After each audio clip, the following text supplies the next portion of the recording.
abantu ubona baturoze muri ubwo buryo ni abantu bazanye ikintu cyitwa amadini, kuko ikintu cyitwa amadini bariya n'abarozi b'ishyanga, umurozi uvuka ishyanga, kuko amadini ntabwo ari umwimerere wacu, ni ibintu byaturutse ishyanga. Yego. Biraza bitwangisha ahubwo ibyo byacu byadufashaga mu mana bwacu. Umuntu yarazi uko yiyambaza umubyeyi, umubyeyi akiyambaza umutware, umutware akiyambaza umwami, umwami akiyambaza imana binyuze mu mupfumu ngo amuragurire amubwire iby'igihugu n'iby'ubuzima bw'imiryango nuko bizagenda. Abantu bakitwara uko bagomba kwitwara bakurikije umurongo Imana yatanze biturutse mu nda kubaza Imana.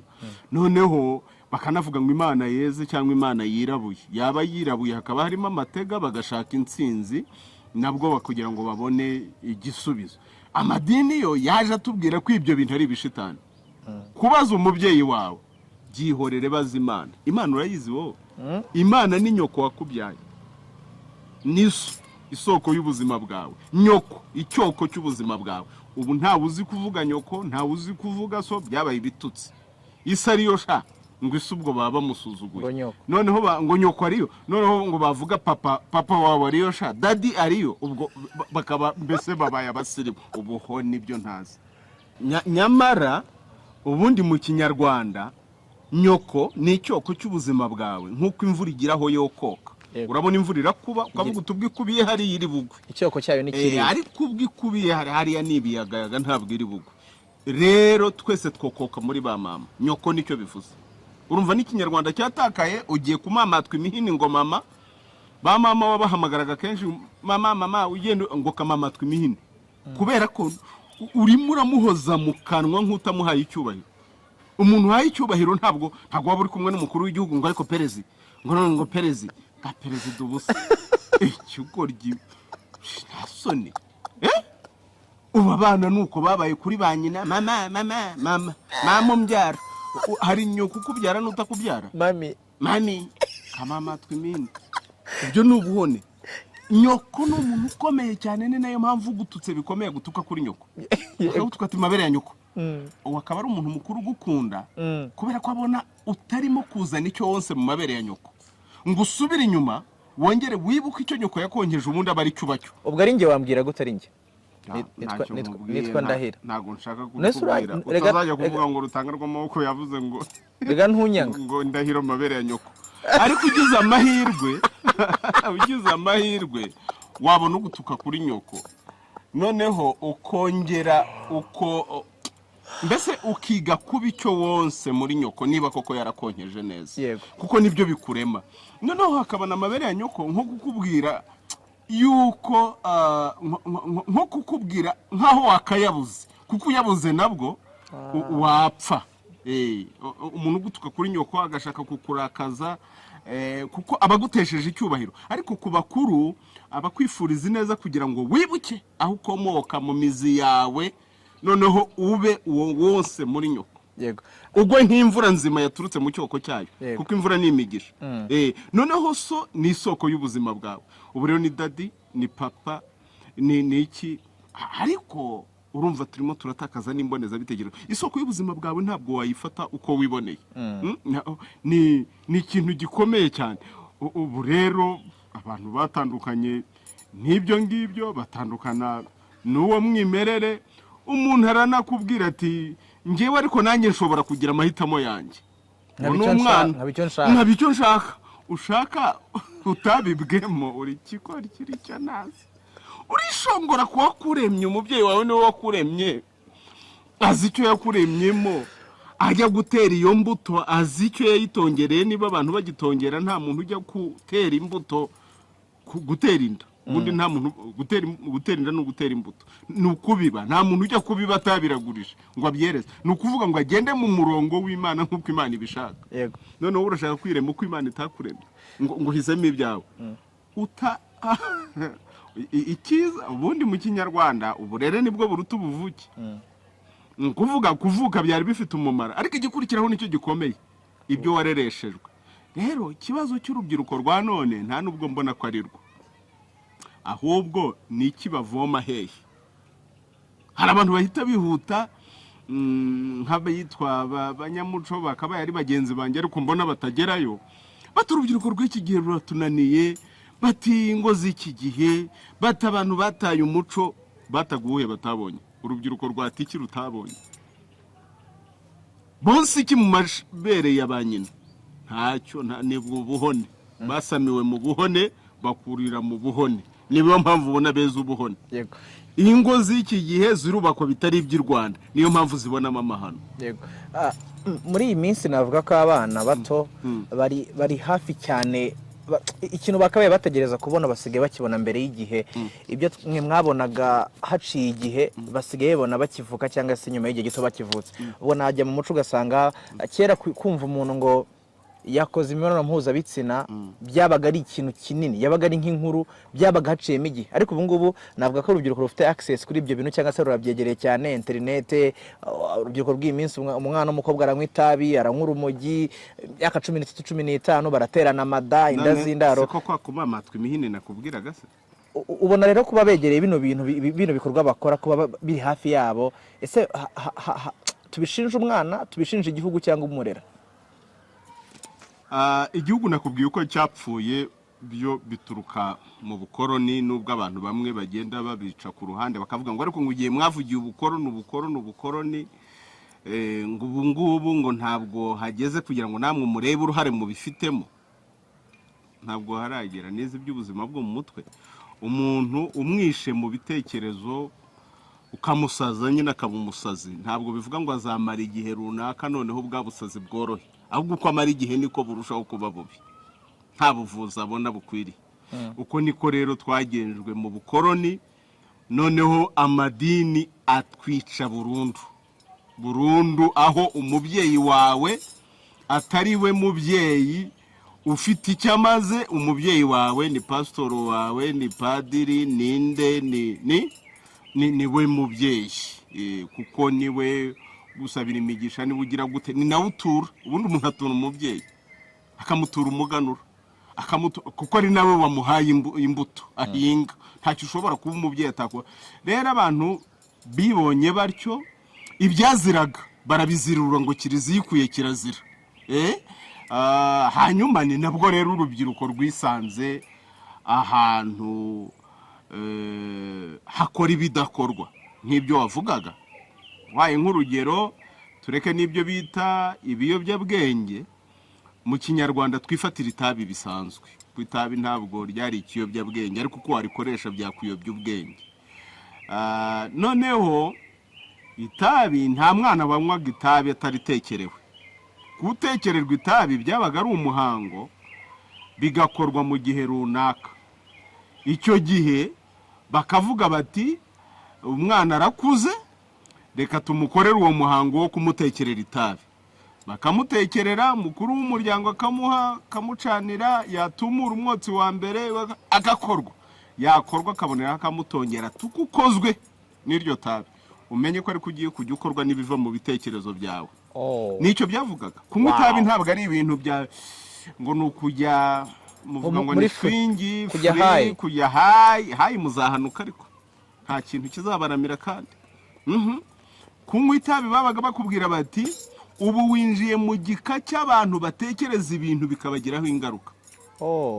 Ugiye kujya ugirwaho ingaruka n'imitekerereze yawe, n'imyumvire yawe, n'imyitwarire yawe, n'imigirire yawe. Ntuzongera konesha ngo baze babwire so cyangwa nyoko. Ni wowe uzabibazwa, kibuno cyawe kizabibazwa niba ari ukugukubita, niba ari iby'abandi wangije kubyishyura niwe uzabyishyura, ntabwo ari so si nyoko, ni wowe ugiye kujya wibazwa.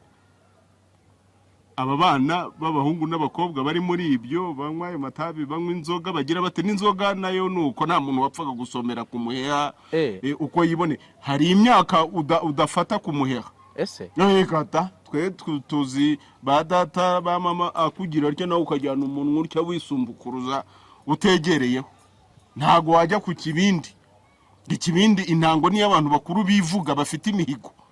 Wanaba udafite imihigo mizima y'abantu bazima ntunywere kuri iyo ntango, kuko abayisomeyeho ni igihango. Ubusinzoga abantu basangiye ni igihango, cyangwa ahubwo ni ubusamazi cyane. No kurindagira nibivamo ugasanga ni umucuri. Urumva rero aho abantu baviriye kuri uwo muco wabo, ni uyu munsi wa none ibyo turimo kubona ni ingaruka z'uburozi bw'igihe kirekire, kandi bwakomeje gusigasirwa kuko uyu munsi wa none ayo madini ntabwo yo bayikenga nk'uko wavugaga bikenga kujya kuraguza no guterekera, ahubwo babijyamo nk'ababonye agakiza. Kandi niba kuko ibyo bintu bitanga agakiza, urabona ko amadini yabaye menshi cyane muri uru Rwanda no muri uyu mugabane wacu kama. Ndi mu bantu ba mbere babonye ko bikabije nk'umushakashatsi n'umwigisha w'ubuzima bushingiye ku muco, turatabaza turavuga tuti Nyagasani mukuru w'igihugu nimudutabare, ibi bintu birakabije. Uratera intambwe imwe ngo urusengero, uragira hari kumva akagoma karavuga mu rugo rw'umuntu se kandi nta yindi neza irimo, abantu baradodora baragira bati nta umva nta ruganda rukora agasabune kandi tuyikenera buri munsi, nta kibiriti ntaki.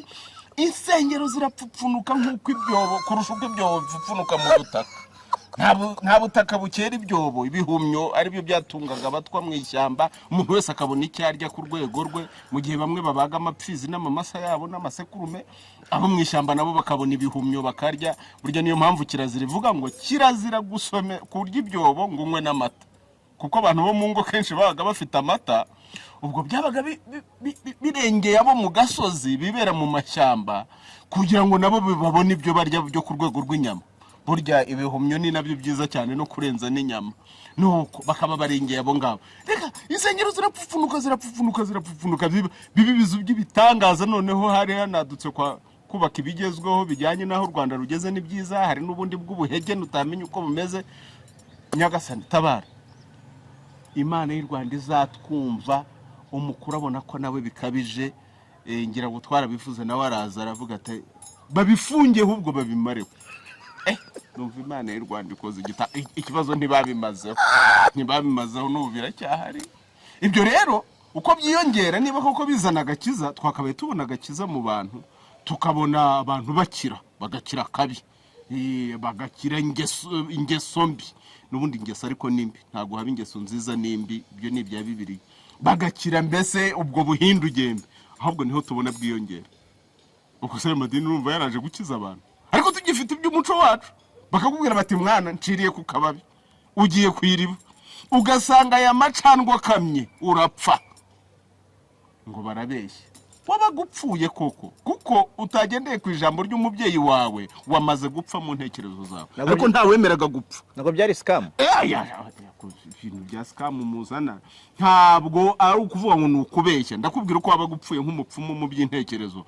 Ni ukuvuga iyo upfumuye ukareba icyo iyo mvugo ishatse kuvuga, kuba utagendeye ku mutongero w'umubyeyi wawe, ukawuca amazi, tuvuge muri iyo mvugo y'urubyiruko, ukawusuzugura ukumva ko ntacyo uvuze, wamaze gupfa uhagaze. Urimo kumva umuntu umwe baramubwiye bati kirazira gucana inkwi zo mu irimbi, ni ikigoryi. Ati se kwari tuzo twebwe twacanaga iwacu kuva kera n'ubu, ati twabaye iki?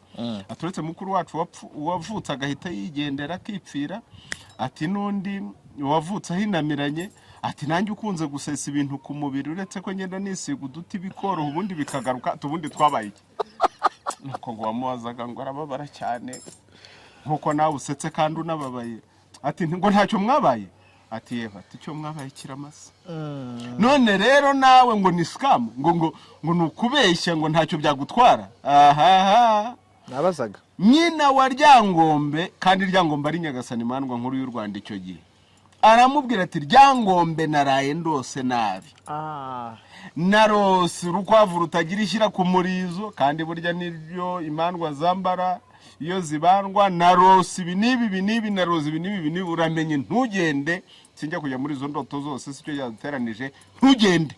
Ryangombe aranga, yashyize n'umweko avuga tutarenguye. Niho nari ngiye kugera. Umweko burya nawe uva kuri nyoko. Kwijishura umweko ni ukuvuga yijishuye icyoko cyawe, ntabwo uzongera kubaho. Sinzi niba ibyo bintu byumva, icyoko cyawe kivuyeho, ntuzongera kubaho. Ese atambika mu marembo ngo atagenda, biba bikiguha amahirwe yo kuvuga ngo urebe ko waramira. Yabe gifite igaruriro. Yego, Ryangombe aranga aragenda, nubwo yari imandwa nkuru ntiyagarutse. Nyina yaramubwiye ngo ururenze. Uyu munsi wa none ni ukureba ababyeyi dufite uyu munsi bafite ijambo nk'iry'ababyeyi. Hari ijambo rirema, hari ijambo rikiza, hari ijambo ryica ibyapfuye bihagaze bikavaho bikagenda, aho kugira ngo bikomeze kwica ibindi. Kuko mu Kinyarwanda barakubwira bati wowe urutwa n'inda yavuyemo, kandi koko ntumare kabiri yego ntuzisazira uri gikenya kandi koko ugakenyuka. Yego. Ibyo bikenya byakabaye biva mu bantu aho kugira ngo twitwe ko dufite abantu bariho kandi batariho. Umuntu ukuzi n'abari hafi yawe warize waraminuje, ni byiza n'inzozi za buri munyarwanda kwiga akamenya, wagira ubuntu bwo kumenya, ariko uhitamo kuba uri ubu ngubu, gukunda u Rwanda no kurugumana no kurwimana nibyo wahisemo. Abo mungana wenda mwiganye, hari abari mu ma ofisi, hari abajya mu gupulapinga bakarara muri za club babyina, hari abajya muri tuwa Gisenyi n'ahandi. Ubwo buzima kucyo atari bwo wahisemo n'amasura ufite n'ingano yayo, kuko ntabwo ari kubura imirimo hano hanze ariko itari iyi ngiyi, kuki wakunze u Rwanda ugahitamo kurukorera muri buno buryo apana kuba warakurikiye ibyo abandi bakurikiye? Mwaniganye ibyo mwiganye. Nagira ngo uko gukunda u Rwanda no kurubaho icyo rukwifuriza nicyo nyemerere nkubaze kino kibazo.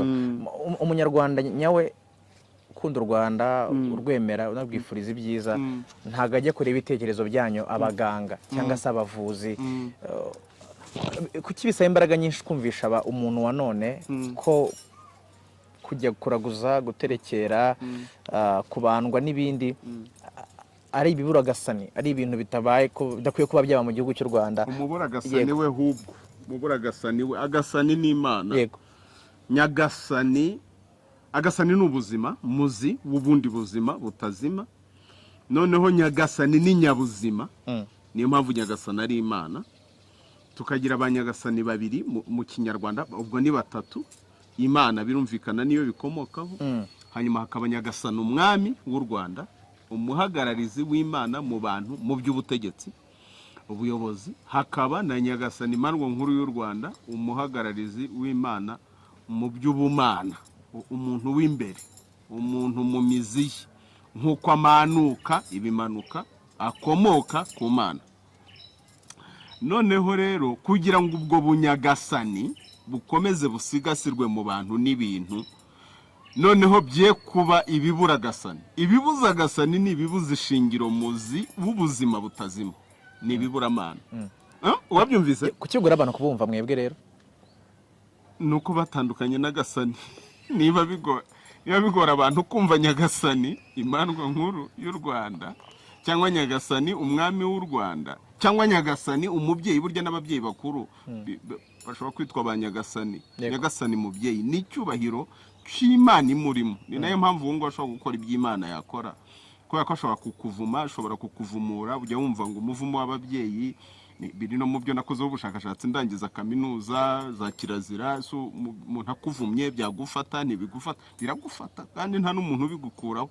Umubyeyi yakubwiye ati mwana ukungize uku nguku uzabyara ubone, uzibyare mwana wa, uribyara koko ukigezayo, ariko ukivayo ukigezayo. Umva ntubona ukunyanitse utya, umva urakagwa ku gasi, urakagenda uzabona biraba. Kandi n'uyu munsi wa none ari abami bacu, ari ababyeyi, uko bagiye bavuma ntawuvumura no mu ndagu kugira ngo bazajye kukuvumura, keretse bereje kuguterekerera abo bakurambere bakakwemerera, akaba aribo bakuvumura. Urumva rero kutumva nyagasani, mbese ni nk'umwana utumvira umubyeyi. Umwana utumvira se na nyina yumvira iki? Ijeri. Ikajya ari mujerera mu matwi agenda hose. N'ubu abantu mbona bameze nk'abafite injereri. Uravuga utari ku inzira niyi akaba yaciye hari iki? Ukavuga utari ko ibi ngibi ntibikwiye, akarekata. Hari ibintu bimujereramo. Abantu bikigiye bafite injereri kubera gutandukana n'umuco. Mbere ko nkubaza ikibazo cya gatatu, ndagira ngo unshushanyirize, umbwire uko ubibona cyangwa se urora ibi bintu. Iyo urebye urubyiruko twebwe rwa none, cyangwa se ngiye kure gato ya twebwe urubyiruko, niyo ureba u Rwanda rwa none cyangwa n'isi ya none, ukagereranya n'ahahise uko isi yari imeze mbere, n'iki kiza mu mutwe wawe? Ikizamo nuko ubuzima bushingiye ku muco.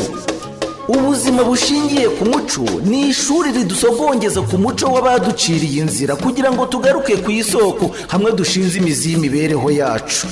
Ntawe ushidikanya ko umuco wacu ari igicumbi cy'ubukungu tuvomamo ibisubizo ku buzima bwacu bwa buri munsi.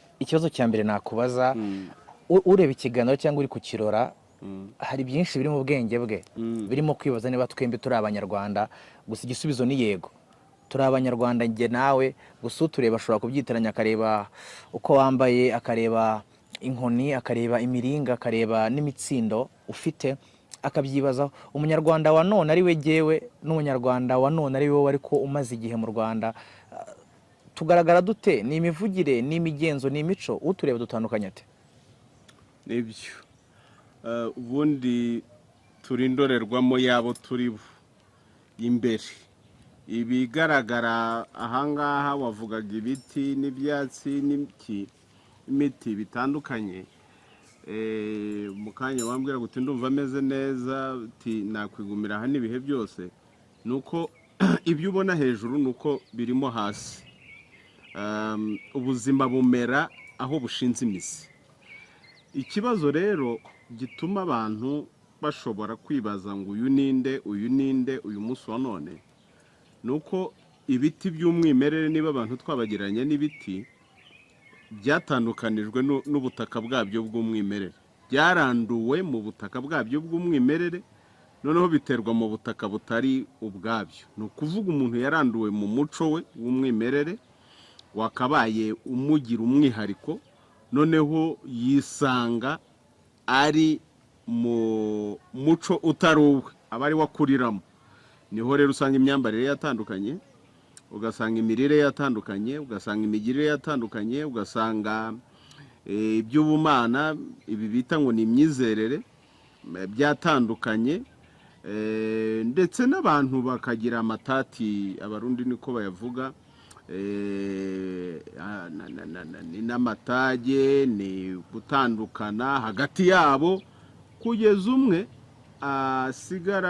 ubwo umwe asigara yitwa nk'aho ari umunyamahanga ku wundi mugenzi we kandi ari abavandimwe bavindimwe urugero ni nko kuri ibyo by'amadini urebye umubikira yiteye ivara rye hanyuma ukabona umuprotesitanti nk'umudivantisiti yanigirije karavate abo bantu umwe yitunda umupagani kandi bavukana bombi ari n'abanyarwanda cyangwa abarundi cyangwa abandi bakama sinkivuga abanyafurika afurika ni irihimbano ubundi umwimerere wacu ni kama biva kuri kayo kandi ubugingo dukomora ku mana ubugingo buhatse ubundi nka bwa bundi bwo mu mizi ni imizi y'ubuzima butazima umuntu uri mu muntu imbere ikintu kiri mu kintu imbere ikihishe muri buri kintu kugira ngo kibashe kubaho niyo ka rero kama umukama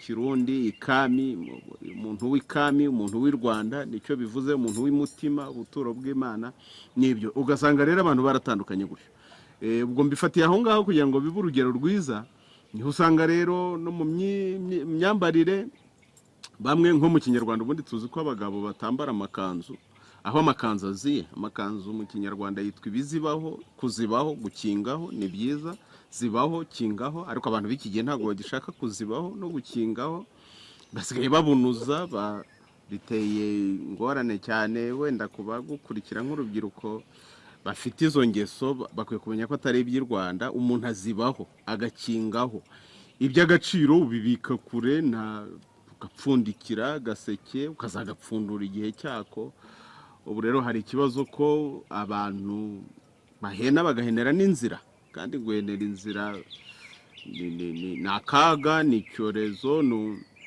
nko kunya ku nzira none se kusibya amayira abandi bazanyura hehe ni ikibazo gikomeye noneho ugasanga hari nk'abagabo bambara amakanzu muri ayo madini abandi bahisemo ayo makote badakora abandi bagira bate ariko mu kinyarwanda dufite uko twambaraga bikaba bifite n'icyo bivuze niyo mpamvu rero twebwe twabikomeje aho bigishobora kuboneka kuko biboneka bigoranye urumva ibintu byacitse ibintu udashobora gupfa kubona nibyo ducirira uyu munsi wabonye umuravumba hano inyuma mu nyegamo zacu wabonye umubirizi wabonye ikirogora wabonye ni byinshi wabonye umurinzi w'imandwa ibintu kenshi udapfa kubona hafi wabonye uruyuzi rwa kinyarwanda rwera ibihaza imbuto nkuru z'u Rwanda n'uburo n'amasaka n'isogi n'inzuzi. Noneho rero tugeze no ku myambarire, ubwo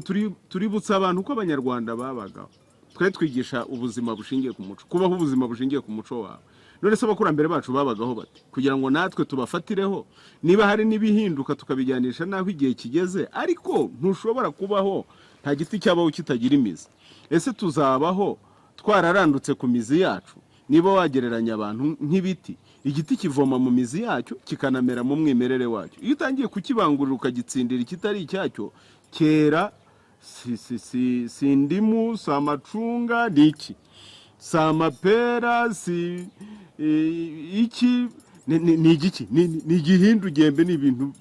Ukareba rero umuntu si umunyarwanda, si umunyamerika, si umuki, ni igiki? Nicyo ntazi, ukamubura.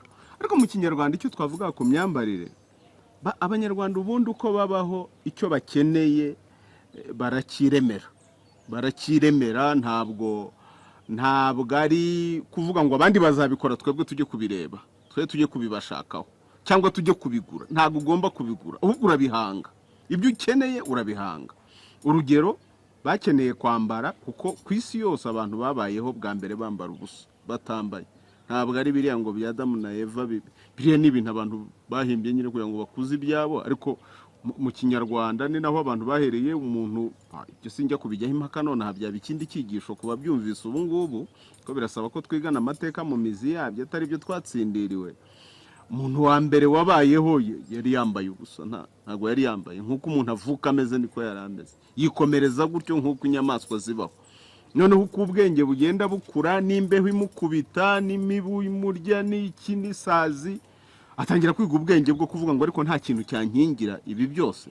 Intempérie de la nature, ni ukuvuga ibyo imvura, imbeho, ibyo byose byo hanze aho bishobora kumugwa nabi, ni iki cyabinkingira? Nibwo noneho yatekereje ku kintu cyamukingira. Noneho uko kwikingira byita kwambara. Icyo yikingira akita umwambaro. Umwambaro rero wari uwuhe? Harebye byose bituruka mu kwitegereza. Mu byo nize by'ubuzima bwo mu mutwe, uritegereza. Umuntu muzima burya aritegereza agatekereza. Yatekereza akagira icyo ahanga, akagira icyo akora, akagira imyitwarire runaka cyangwa imigirire runaka. Imigirire nyine ni uguhanga. Imitekerereze niho byavuye, bijyanye n'imyumvire ufite. Ni ukuvuga ngo niba imyumvire y'abantu ipfuye, imyitwarire n'imigirire by'abantu bipfuye umunsi, aho biheba ntabwo ari ukumubwira ngo reka kwitwara utya witwara utya, ahubwo ni ukureba biravahe. Ni mu myumvire, ni mu myizerere. Yamaze gupfa, umuntu w'imbere yapfuye, umuntu w'inyuma aza ari igihindu gembe. Noneho rero baritegereza, barareba, batari ko kiriya giti tubona ari inganzamarumbu, ari kinini, ntabwo buriya twagikuraho uruhu rwacyo mu buryo bwitondewe, hanyuma tukarutunganya neza tukabonamo ikintu twikinga. Niko bakomye impuzu. Iyi ni impuzu. Uru ni uruhu rw'umuvumu, bararukoma neza bakoresheje icyo bita imangu. Urumva bifite n'inyuto zabyo. Ubwo niko ikinyarwanda kigenda cyaguka amagambo, kuko ibyo bahimbye babihangira n'ijambo. Ubu rero hari abantu basigaye barwana n'ibintu bitari ngombwa mu gihe tuvuga kutavanga indimi no kugira gute. Ukajya kurwana uvuga ngo inziramugozi yanjye, ngo uravuga telefone. Yite telefone kuko wayihanze yayise telefone, bifite naho biva. Ibintu utahanze urajya kurwana nabyo gute? Ahubwo wowe reba ko wasigaye inyuma mu buhanzi, nawe uhanga ibyawe. Hanyuma bahangiye uyu mwambaro bawita impuzu. Bareba inyamaswa uko babaga izo kurya, izo kugira gute, bakuraho uruhu neza, bararutunganya, babyita inkanda, babyita ibicirane, babyita iki z'uburyo butandukanye. Ariko imyambaro yari ikigoranye kuyibona. Uwambara rero akambara yikinze ku isoni ze, aho ku gitsina, amabere hari n'igihe ntacyo bashyiraho. Nyuma uko umuntu agenda apfundura amabere aba mukuru, abakobwa akaba aribo bambara mbere y'abahungu. Byaterwaga n'ubuke bw'imyambaro. Hari abo nabonye bahonnye bavuga bati kera se ko nguko bambaraga ubusa. Nyine ubwo bwenge bwari batarabugira, naho babugiriye imyambaro yari mikeya. Kugira ngo uzabone uruhu rw'igiti rukwambitse nk'uko nambaye uku nguku, ntabwo byambarwaga na buri wese. N'uyu munsi impuzu yaguhenda. Byambarwaga n'abatware, byambarwaga n'abami, byambarwaga n'abantu bakomeye. Hanyuma rubanda bakingaga ibyo bashoboye, ubundi bakambara ibicocero. Ibicocero ni ibivuye mu makoma bariho bahinga. Atekereza ko kwizengurutsa ikoma ujya kurangiza guhinga ryamaze gutabagurika, nibyo biti bicocero.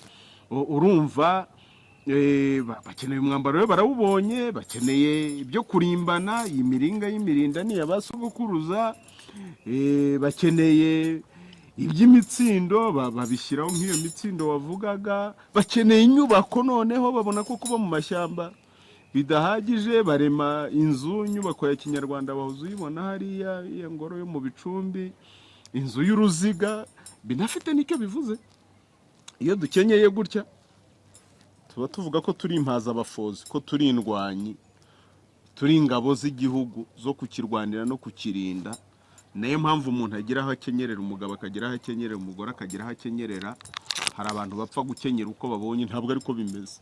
Burya abagabo impamvu twakenyereye hano uko dufora dutya, urabona foreye hariho napfundikiye ipfundo byagwa, noneho rero ugakenyera aha ngaho ubwo ntabwo byagwa, urakenyeye, uraniteye, urakomeje, uri impazabafozi. Rero wafora kugira ngo akurase ntabwo yagushobora, ahubwo wumuhaza imyambi. Impazabafozi ni kuvuga wamwica. Inzu ya kinyarwanda ivuze rwa ruziga, ivuze yuko u Rwanda ari indisamirwamo rukaba n'indi byara, ubuzima butazima. Nibwo buryo yubatse iyo mbonezabitekerezo, sinzi uko twayitakaje. Ikavuga ubumwe bwacu, zenguruka duhure, uruziga, umweko, gukenyeza umweko, yewe niwo nkenyeje ukuyeho wagwa. Ariko igihe haziye inzu abantu batagihanga izabo ubugeni, inginiyazi bacu bakaba batagihanga inyubako n'imyubakire bifite icyo bivuze bishingiye mu muco wacu, ahubwo bakaterura bagaterekaho kopiyekole, bagaterura bagaterekaho ibyo babonye kuri Google, ibyo babonye hehe muri Amerika bakora, hehe mu Bushinwa, nabo bagaterekaho. Uraza kumbwira icyo maparamani ivuze, mu cyaro babyita ngo n'uducurama, wese kugiye gucura mu mutima biraza kugenda gute?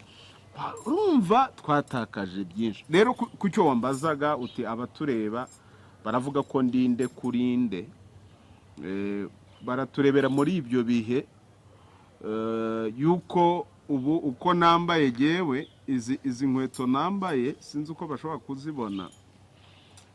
Izi nkweto nambaye nizo narongoranye, nazikorewe n'abanyabugeni banjye, bazikoze mu ruhu rw'imondo nari mfite. Imondo n'imandwa ntibitandukana, impuzu nuko nguko narongoye nambaye impuzu, abanyabugeni bacu bayinkaniye. Byose urasanga ni ibyo twikore, niko tuributsa uko abanyarwanda babagaho. Umuntu w'iki gihe we rero aracungana no kubona marike nziza yasohotse, nkoresheje marike kuko barayizi cyane, umwambaro, ikintu cyiza bafite ku isoko uko cyitwa, niba ari inkweto ikaba ari ntuza ntashaka guterekera, ntuza bagiye bazifite, noneho akavuga ati iyi ntayambaye ntago ryarema, arayigura ibyo atanafite kuko bitava mu gaciro afite. Ni ukuvuga ntabyo yejeje, nta keretse gusa ko yabonye amafaranga nayabarirwa hasi ku gaciro ya nkweto yakozwemo, kuko yo yakozwe mu rindi faranga ritari iryawe, noneho hakaba ari ibyo yambara. Ntago yabihanze, inganda ubwo zabuze. Yego, naho dutandukanira. Yego, nyemere nkubaze kino kibazo. Umunyarwanda nyawe ukunda u Rwanda, urwemera, unabwifuriza ibyiza, ntago ajya kureba ibitekerezo byanyu abaganga cyangwa se abavuzi. Kuki bisaba imbaraga nyinshi kumvisha umuntu wa none ko kujya kuraguza, guterekera, kubandwa n'ibindi ari ibiburagasani, ari ibintu bitabaye ko bidakwiye kuba byaba mu gihugu cy'u Rwanda? Umuburagasani we hubwo, umuburagasani we, agasani ni Imana. Yego, nyagasani, agasani ni ubuzima, muzi w'ubundi buzima butazima. Noneho nyagasani ni nyabuzima, niyo mpamvu nyagasani ari Imana. Tukagira abanyagasani babiri mu kinyarwanda, ubwo ni batatu. Imana birumvikana niyo bikomokaho. Hanyuma hakaba nyagasani umwami w'u Rwanda, umuhagararizi w'Imana mu bantu mu by'ubutegetsi, ubuyobozi. Hakaba na nyagasani Mandwa nkuru y'u Rwanda, umuhagararizi w'Imana mu by'ubumana, umuntu w'imbere, umuntu mu mizi ye, nk'uko amanuka ibimanuka akomoka ku Mana. noneho rero kugira ngo ubwo bunyagasani bukomeze busigasirwe mu bantu n'ibintu, noneho bye kuba ibiburagasani. Ibibuzagasani ni ibibuza ishingiro muzi w'ubuzima butazima, ni ibiburamana. Wabyumvise? Kukigura abantu kubumva mwebwe rero nuko batandukanye n'agasani. Niba bigora abantu kumva nyagasani imandwa nkuru y'u Rwanda, cyangwa nyagasani umwami w'u Rwanda, cyangwa nyagasani umubyeyi, burya n'ababyeyi bakuru bashobora kwitwa ba nyagasani. Nyagasani mubyeyi ni icyubahiro cy'Imana imurimo. Ni nayo mpamvu uwo ngo ashobora gukora iby'Imana yakora, kubera ko ashobora kukuvuma, ashobora kukuvumura. Ujya wumva ngo umuvumo w'ababyeyi biri no mu byo nakozeho ubushakashatsi ndangiza kaminuza za kirazira. Umuntu akuvumye byagufata, ntibigufata, biragufata kandi nta n'umuntu ubigukuraho. Umubyeyi yakubwiye ati mwana ukungize uku nguku uzabyara ubone, uzibyare mwana we, uribyara koko ukigezayo, ariko ukivayo ukigezayo. Umva ntubona ukunyanitse utya, umva urakagwa ku gasi, urakagenda uzabona biraba. kandi n'uyu munsi wa none ari abami bacu, ari ababyeyi, uko bagiye bavuma ntawuvumura no mu ndagu kugira ngo bazajye kukuvumura, keretse bereje kuguterekerera abo bakurambere bakakwemerera, akaba aribo bakuvumura. Urumva rero kutumva nyagasani, mbese ni nk'umwana utumvira umubyeyi. Umwana utumvira se na nyina yumvira iki? Rikajya rimujerera mu matwi agenda hose. N'ubu abantu mbona bameze nk'abafite injereri. Uravuga utari ku inzira niyi akaba yaciye hari iki? Ukavuga utari ko ibi ngibi ntibikwiye, akarekata. Hari ibintu bimujereramo. Abantu bikigiye bafite injereri kubera gutandukana n'umuco. Mbere ko nkubaza ikibazo cya gatatu, ndagira ngo unshushanyirize umbwire uko ubibona cyangwa se urora ibi bintu.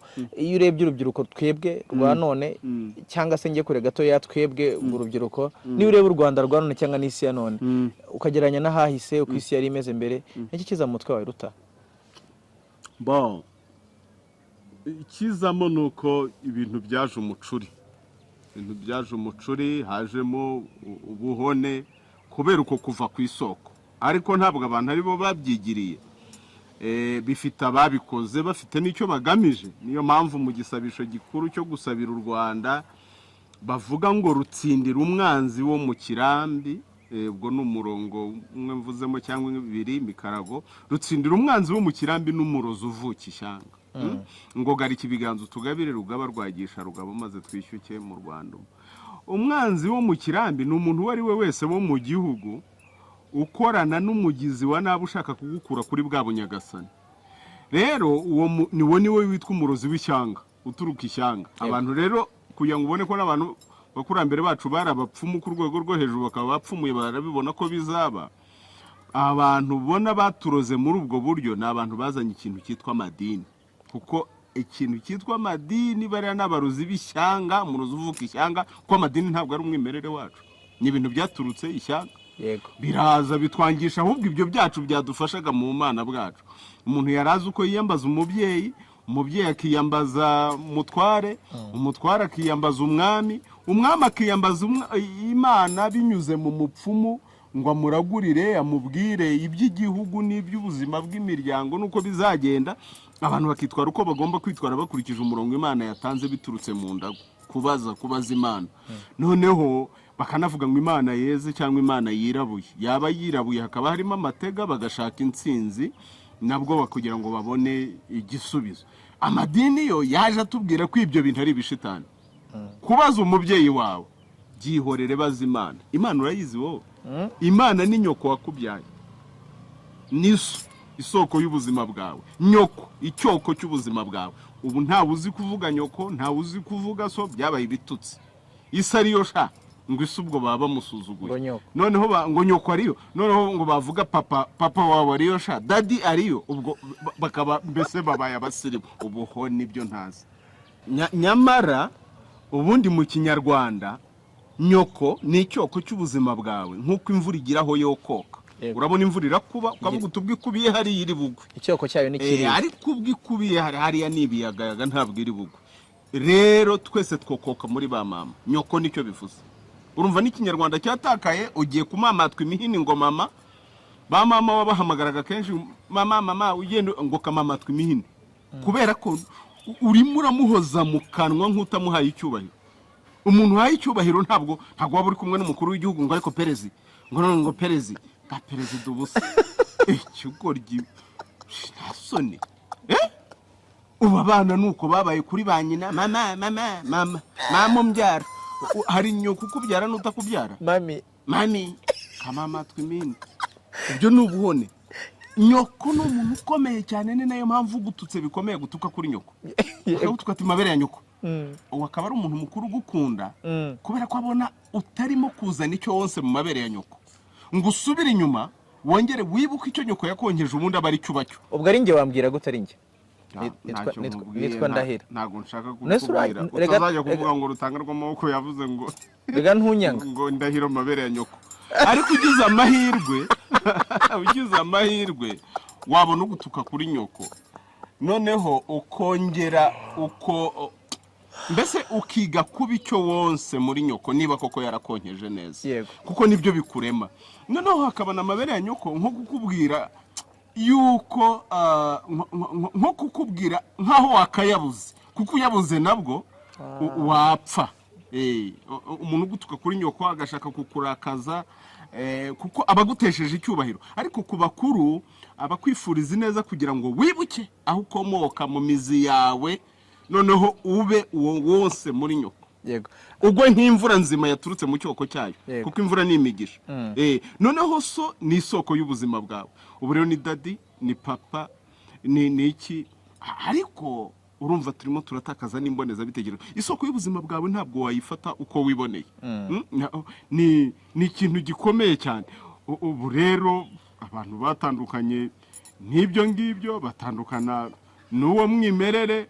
Umuntu aranakubwira ati ngewe ariko nanjye nshobora kugira amahitamo yanjye, nkabicyo nshaka. Ushaka utabibwemo uri kikora kiri cyo nazi. Urishongora kuwakuremye, umubyeyi wawe niwe wakuremye, azi icyo yakuremyemo, ajya gutera iyo mbuto azi icyo yayitongereye. Niba abantu bagitongera, nta muntu ujya gutera imbuto gutera inda. Ubundi nta muntu gutera inda no gutera imbuto ni ukubiba. Nta muntu ujya kubiba atabiragurisha ngo abyereze. Ni ukuvuga ngo agende mu murongo w'Imana nk'uko Imana ibishaka. Noneho urashaka kwirema uko Imana itakuremye ngo hisemo ibyawe.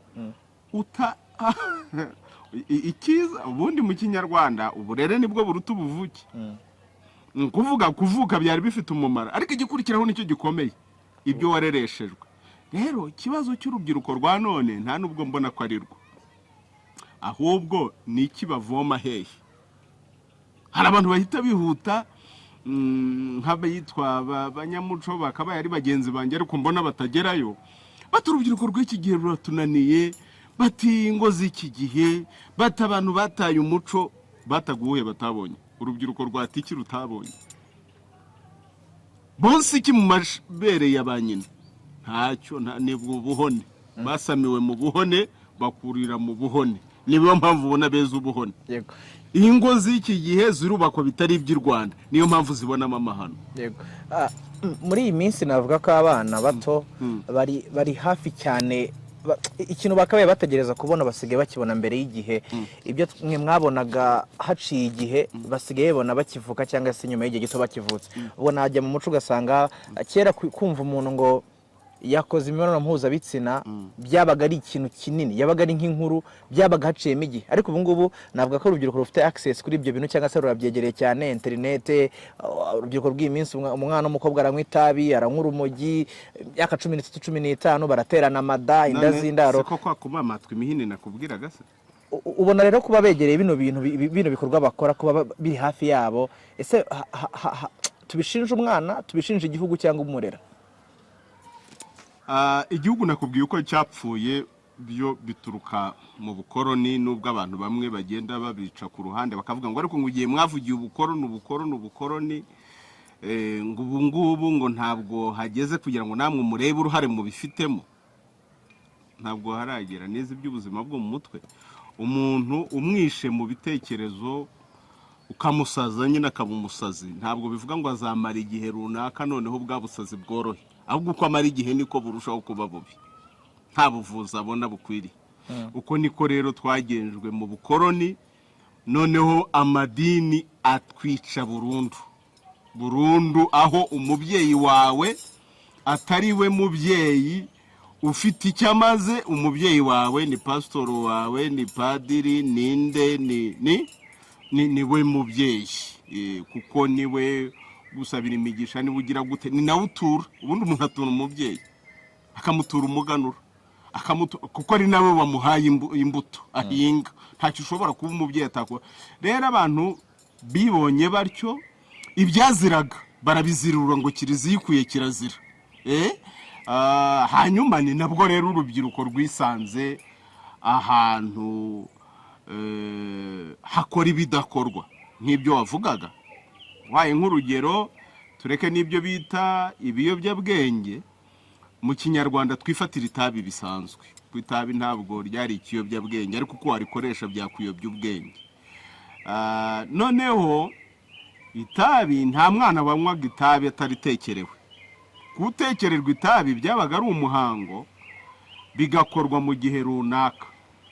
Icyo gihe bakavuga bati umwana arakuze, reka tumukorere uwo muhango wo kumutekerera itabi. Bakamutekerera, mukuru w'umuryango akamuha, kamucanira, yatumura umwotsi wa mbere agakorwa. Yakorwa akabonera akamutongera tukukozwe n'iryo tabi. Umenye ko ari kugiye kujya ukorwa n'ibiva mu bitekerezo byawe. Nicyo byavugaga. Kunywa itabi ntabwo ari ibintu bya ngo nukujya muvuga ngo ni swingi, kujya hayi muzahanuka, ariko nta kintu kizabaramira kandi.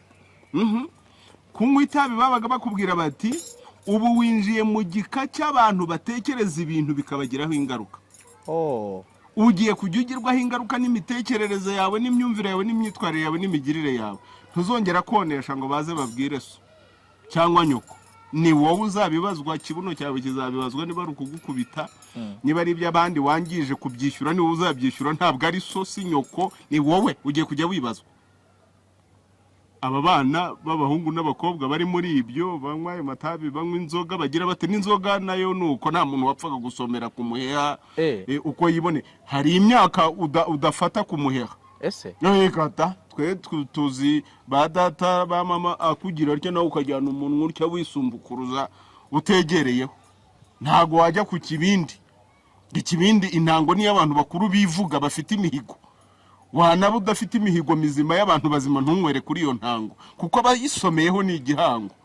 Ubusinzoga abantu basangiye ni igihango, cyangwa ahubwo n'ubusamazi cyane. No kurindagira nibivamo ugasanga ni umucuri. Urumva rero aho abantu baviriye kuri uwo muco wabo, ni uyu munsi wa none ibyo turimo kubona ni ingaruka z'uburozi bw'igihe kirekire, kandi bwakomeje gusigasirwa. Kuko uyu munsi wa none ayo madini ntabwo yo bayikenga nk'uko wavugaga bikenga kujya kuraguza no guterekera, ahubwo babijyamo nk'ababonye agakiza. Kandi niba kuko ibyo bintu bitanga agakiza, urabona ko amadini yabaye menshi cyane muri uru Rwanda no muri uyu mugabane wacu kama.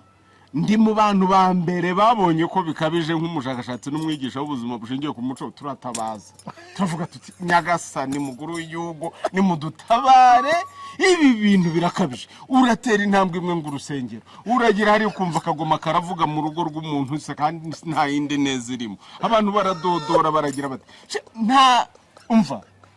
nta ruganda rukora agasabune kandi tuyikenera buri munsi, nta kibiriti, ntaki. Insengero zirapfupfunuka nk'uko ibyobo, kurusha uko ibyobo bipfupfunuka mu butaka. Nta butaka bukera ibyobo. Ibihumyo aribyo byatungaga abatwa mu ishyamba, umuntu wese akabona icyo arya ku rwego rwe, mu gihe bamwe babaga amapfizi n'amamasa yabo n'amasekurume, abo mu ishyamba nabo bakabona ibihumyo bakarya. Burya niyo mpamvu kirazira ivuga ngo kirazira kurya ibyobo ngo unywe n'amata, kuko abantu bo mu ngo kenshi babaga bafite amata. Ubwo byabaga birengeye abo mu gasozi bibera mu mashyamba, kugira ngo nabo babone ibyo barya byo ku rwego rw'inyama. Burya ibihumyo ni nabyo byiza cyane no kurenza n'inyama, nuko bakaba barengeye abo ngabo. Reka insengero zirapfupfunuka bibi bizu by'ibitangaza. Noneho hari hanadutse kubaka ibigezweho bijyanye n'aho u Rwanda rugeze ni byiza. Hari n'ubundi bw'ubuhege utamenya uko bumeze. Nyagasani tabara. Imana y'u Rwanda izatwumva, umukuru abona ko nawe bikabije, ngira ngo twarabivuze nawe araza aravuga ati babifunge ahubwo babimareho. Numva Imana y'u Rwanda ikoze ikibazo ntibabimazeho n'ubu biracyahari. Ibyo rero uko byiyongera, niba koko bizana agakiza, twakabaye tubona agakiza mu bantu, tukabona abantu bagakira kabi, bagakira ingeso mbi. N'ubundi ingeso ariko nimbi, ntabwo haba ingeso nziza nimbi, ibyo ni ibya Bibiliya. Bagakira mbese ubwo buhindugembe, ahubwo niho tubona bwiyongera. Uko se amadini urumva yaraje gukiza abantu, ariko tugifite iby'umuco wacu. Bakakubwira bati mwana nciriye ku kababi, ugiye kwiriba, ugasanga aya macandwa kamye, urapfa. Ngo barabeshye, wabagupfuye koko, kuko utagendeye ku ijambo ry'umubyeyi wawe, wamaze gupfa mu ntekerezo zawe. Ariko ntawemeraga gupfa. Ntabwo byari scam. Ibintu bya scam muzana ntabwo ari ukuvuga ngo nukubeshya. Ndakubwira uko wabagupfuye nk'umupfumu mu by'intekerezo. Nukuvuga iyo upfumuye ukareba iki iyo mvugo ishatse kuvuga, kuba utagendeye ku mutongero w'umubyeyi wawe, ukawuca amazi, tuvuge muri iyo mvugo y'urubyiruko, ukawusuzugura ukumva ko ntacyo uvuze, wamaze gupfa uhagaze. Urimo kumva umuntu umwe baramubwiye bati kirazira gucana inkwi zo mu irimbi, ni ikigoryi. Ati se kwari tuzo twebwe twacanaga iwacu kuva kera n'ubu, ati twabaye iki? Aturetse mukuru wacu wavutse agahita yigendera akipfira, ati n'undi wavutse ahinamiranye, ati nanjye ukunze gusesa ibintu ku mubiri, uretse ko ngenda nisiga uduti bikoroha ubundi bikagaruka, tubundi twabaye iki? Nuko ngo wamubazaga ngo arababara cyane nkuko nawe usetse kandi unababaye, ati ngo ntacyo mwabaye, ati yewe, ati icyo mwabaye kiramasa. None rero nawe ngo ni scam, ngo nukubeshya ngo ntacyo byagutwara. Nabazaga nyina wa Ryangombe, kandi Ryangombe ari Nyagasani Imandwa nkuru y'u Rwanda icyo gihe, aramubwira ati Ryangombe naraye ndose nabi, narose urukwavu rutagira ishyira ku murizo, kandi burya nibyo imandwa zambara iyo zibandwa. Narose ibi n'ibi, narose ibi n'ibi, uramenye ntugende, sinjya kujya muri izo ndoto zose, sicyo yaduteranije, ntugende. Ryangombe aranga, yashyize n'umweko avuga tutarenguye. Niho nari ngiye kugera. Umweko burya nawe uva kuri nyoko. Kwijishura umweko ni ukuvuga yijishuye icyoko cyawe, ntabwo uzongera kubaho. Sinzi niba ibyo bintu byumva, icyoko cyawe kivuyeho, ntuzongera kubaho. Ese atambika mu marembo ngo atagenda, biba bikiguha amahirwe yo kuvuga ngo urebe ko waramira. Yabe gifite igaruriro. Yego, Ryangombe aranga aragenda, nubwo yari Imandwa nkuru ntiyagarutse. Nyina yaramubwiye ngo ururenze. Uyu munsi wa none ni ukureba ababyeyi dufite uyu munsi bafite ijambo nk'iry'ababyeyi. Hari ijambo rirema, hari ijambo rikiza, hari ijambo ryica ibyapfuye bihagaze bikavaho bikagenda, aho kugira ngo bikomeze kwica ibindi. Kuko mu Kinyarwanda barakubwira bati wowe urutwa n'inda yavuyemo, kandi koko ntumare kabiri. Ntuzisazira, uri igikenya, kandi koko ugakenyuka. Ibyo bikenya byakabaye biva mu bantu, aho kugira ngo twitwe ko dufite abantu bariho kandi batariho. Umuntu ukuzi n'abari hafi yawe, warize, waraminuje, ni byiza n'inzozi za buri munyarwanda kwiga akamenya, wagira ubuntu bwo kumenya, ariko uhitamo kuba uri ubu ngubu, gukunda u Rwanda no kurugumana no kurwimana, nibyo wahisemo. Abo mu ngana wenda mwiganye, hari abari mu ma ofisi, hari abajya mu gupulapinga bakarara muri za club babyina, hari abajya muri tuwa Gisenyi n'ahandi. Ubwo buzima kucyo atari bwo wahisemo, n'amasura ufite n'ingano yayo, kuko ntabwo ari kubura imirimo hano hanze ariko itari iyi ngiyi, kuki wakunze u Rwanda ugahitamo kurukorera muri buno buryo, apana kuba warakurikiye ibyo abandi bakurikiye, mwaniganye ibyo mwiganye? Nagira ngo uko gukunda u Rwanda no kurubaho, icyo rukwifuriza nicyo rwakwifuzagamo rukurema, kuko nirwo rwaturemye. Nagira ngo niko kuminuza, kuko kuminuza ni ukumarayo. Ubuzari icyo tutabonye koko, niba umunyabwenge ari umunyabwenge, yakaba yagira inyengo akenga tukabona inyengo ye. Ntabwo nzi ko ubwenge abantu biza ari ubwo nguko bwo kujya mu biro utaremye, ahubwo mwese mubirwanira nta bihari, ni imirimo yabuze. Impamvu mumeze mutyo, abantu bameze batyo, nuko ntabwo burya ibyo wita kwiga ari ukwiga, ntacyo bizi. Icyo wita uburezi byabaye uburozi. Niyo mpamvu uyu munsi wa none aho kugira ngo abize babe igisubizo ku gihugu, babe ikibazo.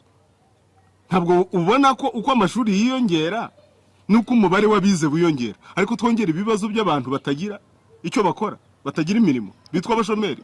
Ubwo se baba baminuje? Uko nuko minuza? Izo kaminuza nizirorere, ndazivuna. Nizirorere izi kaminuza n'amashuri dufite uyu munsi wa none zimeze nazo nk'izo nsengero zipfupfunuka nk'ibihumyo kandi bivuyemo ntitubibone, ahubwo bikongera ibibazo ku gihugu. Mbese nuko twongerera abanyabibazo. Nta kirimo ni kinyoma. Abantu bose babaye ibihindugembe n'ibyo abantu bakora bibihindugembe, none abantu bagasigara barwanira umurimo umwe, ibiri tatiri hariya muri ministeri nazo zidakora, kuko iyo ziba zikora ntabwo tuba turi kuri urwego turiho. Ejo bundi bumvaga umukuru w'igihugu yibaza ngo gute tukiraha imyaka 40 ingahe ibindi bihugu byarateye imbere, avuga iki gihugu cyacu cy'u Rwanda, avuga uyu mugabane kama. Kubera iki twebwe tutajya mbere? No kubera ubwo burozi bw'umurozi uvuga ishyanga, hakenewe ubugangahuza. Icyo kisubizo ngewe nkizubiza byoroshye cyane. Arabanyandikiye bambwira bati iyo uba uri hariya tuzi ko wari gutanga igisubizo, barabizi ko kubaza ibindimo. Abantu nibiroroge. Nta na rimwe urabona umukuru w'igihugu akoresha inama atari matongana n'abantu. Buri gihe akababwira ibintu ukagira ngo kuko hari ikigiye guhinduka. Nyakubahwa umukuru w'igihugu tugiye kubikoraho.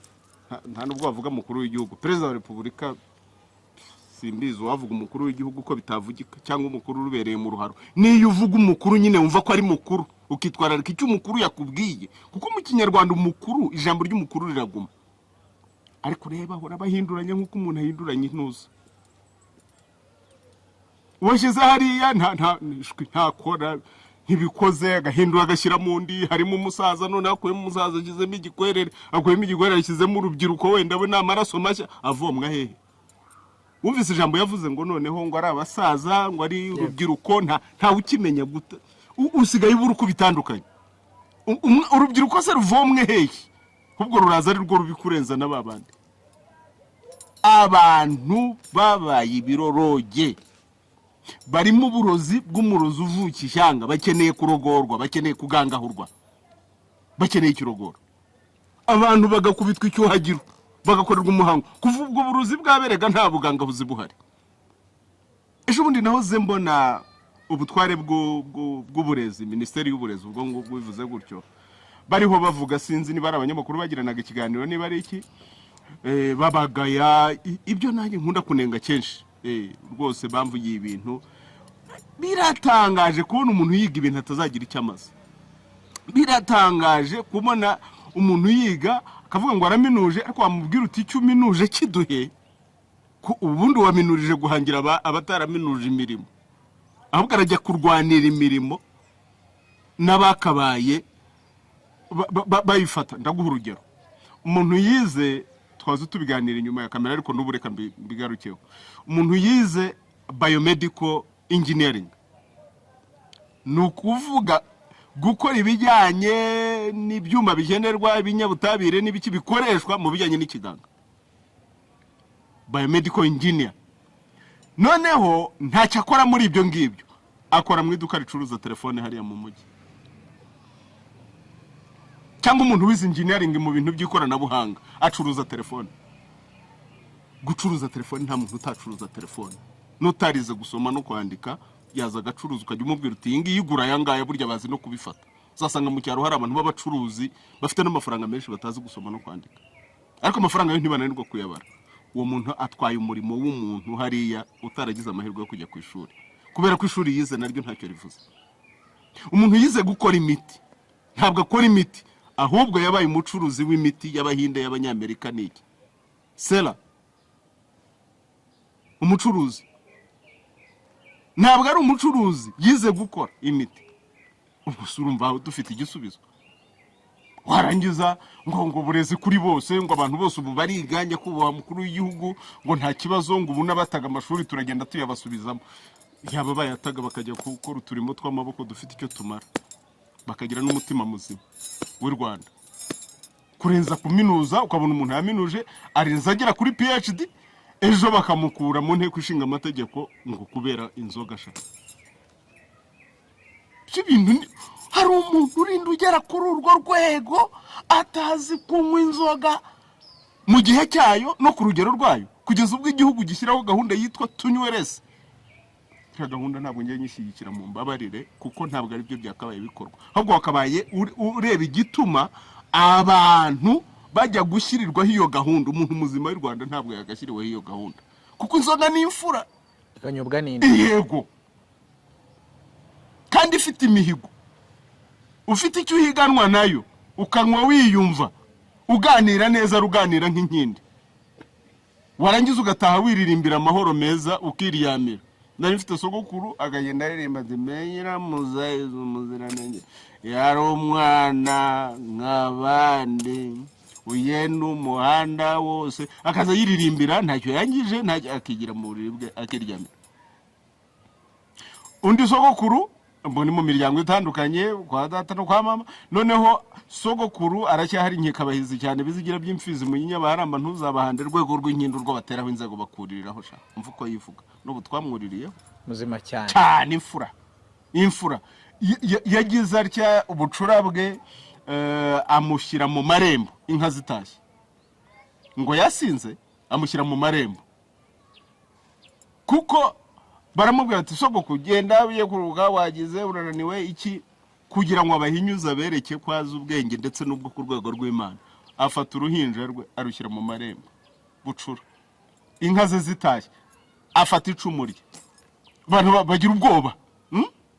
Urumva abantu bagiye bakurikira uko batandukana n'umuco, babona ukoze ibijyanye n'ibyo mu mizi, bakikanga, ni nk'uko wajya gupfumura bati ibyo bintu abantu babonye nyine ngiye mu bupfumu kandi naminuje nk'ibyo, bati barakuse wowe uri muzima, ndaza kukigarukaho. Sogokuru bagiye gukuraho umwana kuko bikanze ngo inka ziramukandagira, sogokuru afata icumu rye, hibeshye hagira umwegera ndamutera icumu, kandi yari gutera buryo. Urumva nabo baratinya kuko bari bamuzi. Inka zose zirataha, bakera babaga bafite inka nyinshi, buri yose imugera ikamenya uko itera intambwe, igatera intambwe ikamusimbuka, ikamurenga, nta nimwe yamukandagiye. Abantu barushwa ubwenge n'inka.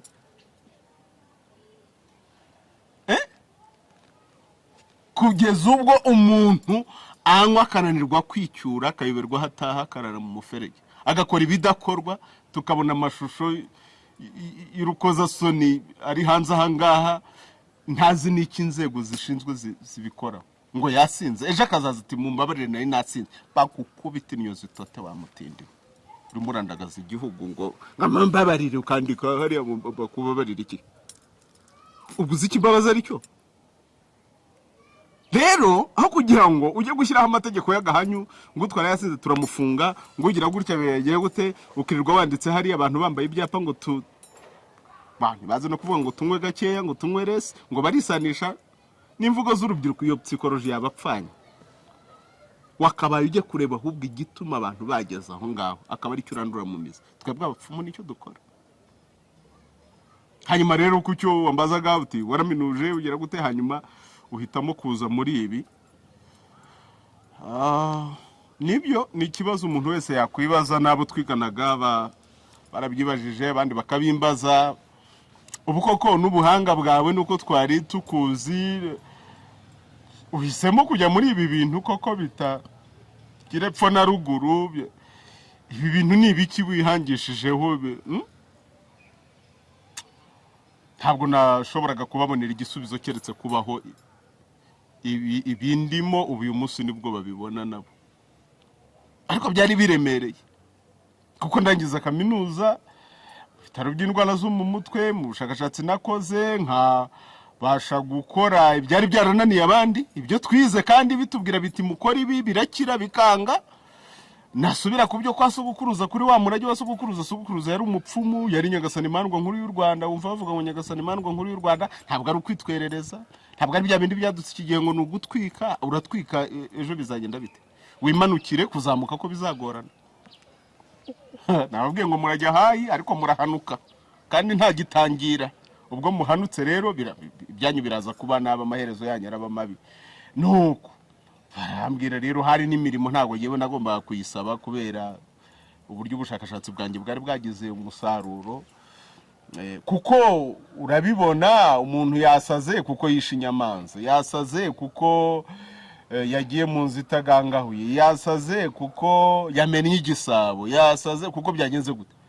Noneho uramuvuye umuhaye imiti biranze kuko koko nta kibikoraho. N'umurwayi umwe yarambwiye ati iyo umuntu yarwaye atya wamutera inshinge zingahe kugira ngo bimukize. Yarazi ikibikiza, yarazi ko bakora imihango n'imigenzo runaka bigakira. Ngewe rero iyo mihango ndabyibuka ko azogukuruza ko yayikoraga ibintu bigakira nk'umunyuzo. Ibi bintu batangira kubikora nkabihuza n'ibyo nize nkareba ko bidakora. Mbikoze birakora. Ubwo urumva najya kongera kujya mu bintu bidakora kandi nabonye bikora. Urumva yewe nahitamo kujya kurya ibinini kandi mbona icyo umuravumba ukora ku nkorora n'ibicurane n'umwenya. Nisi ibinini ahubwo nanjye nasigara ndwana no kugira ngo nanjye nzakora ikinini cyanjye nikuriye mu muravumba gifite n'umwimerere kurutaho. No mwenya niki ngiye byo nibyo najemo kandi numva ari byo nagombaga kuba nariza ariko nta wabinyigishije. Gusa mu byo bandoze umuzima wose ugo kuruza yarandogoye ne kuvuga ngo narirogoye kuko nta wirogora anzamukiramo ambwira ko nkwiye gusubira mu mizi. Yego. Nubu wasanze hano hari ubuzima none ntiwambwira gute hari ubuzima. Yego. Isi ya none cyangwa se hari indwara zadutse ubwo urambwira niba zahozeho cyangwa se yari za none. Urahura n'umuntu ati mfite depression, mfite agahinda gakabije, ukagira ngo ni indwara yoroshye, bikanamuviramo kwiyahura. Abagabo barati ngo bakiyahura, umugabo arafunga akitwikira mu nzu n'abana. Ni ibintu wasobanura gute izi ndwara zahozeho z'agahinda gakabije? Nigeze no kutura igitambo cy'umuterekero wo gutsinda umuzima wo kwiyahura. Urabyibuka mu gihe byari byeze cyane hariya kwa Makuza mu Nkundamahoro.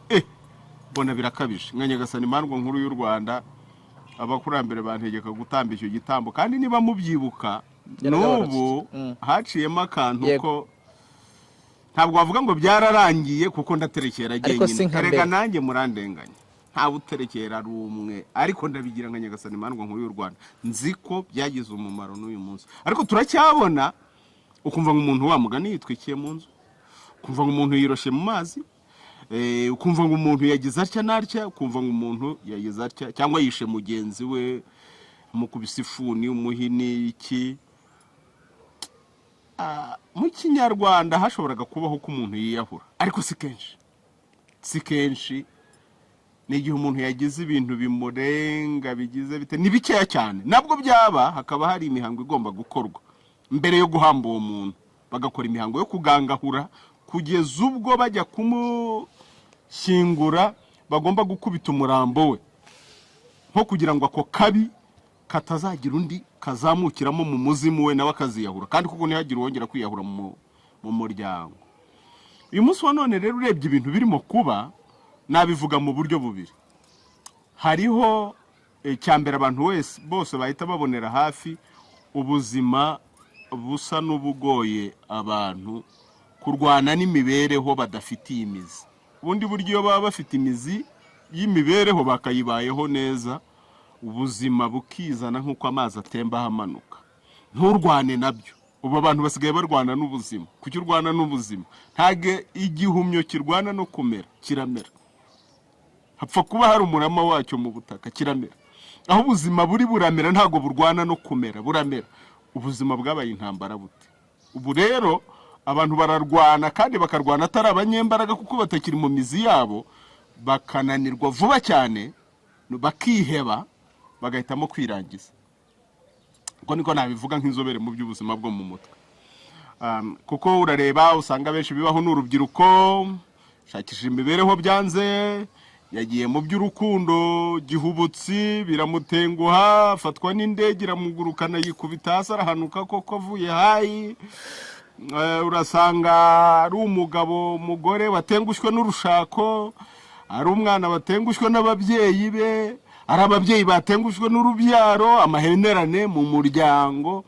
Harimo ikibazo gikomeye cyane. Ibyo rero bigatera indwara n'ibibazo byo mu mutwe byo kuri urwo rwego bikageza ku rwego bwagaragaje yuko ngira ngo n'umuntu umwe kuri 5 niba atari umuntu umwe kuri 3 mu Banyarwanda afite indwara cyangwa ikibazo cyo mu mutwe. uhora ubona n'ukuntu imibare yiyongera ku bajya mu bitaro kandi abo ni ababashije kujyayo, abatajyayo nibo benshi. Aho ngaho ni ikibazo. Ku rundi ruhande rero ho ni mu mizi, ubwo nje mu bupfumu bwa basogokuruza, urasanga hari umuzimu utagira giterekera utera abantu kwiyahura. Burya ku kintu cyose kijya niba twaraterekereye hakagira igihinduka muri uko kwiyahura, namwe murabibona nimusubiza amaso inyuma icyo gihe, cyangwa n'indi miterekero twagiye dukora ku bintu runaka, hari ikintu cyagiye gihinduka.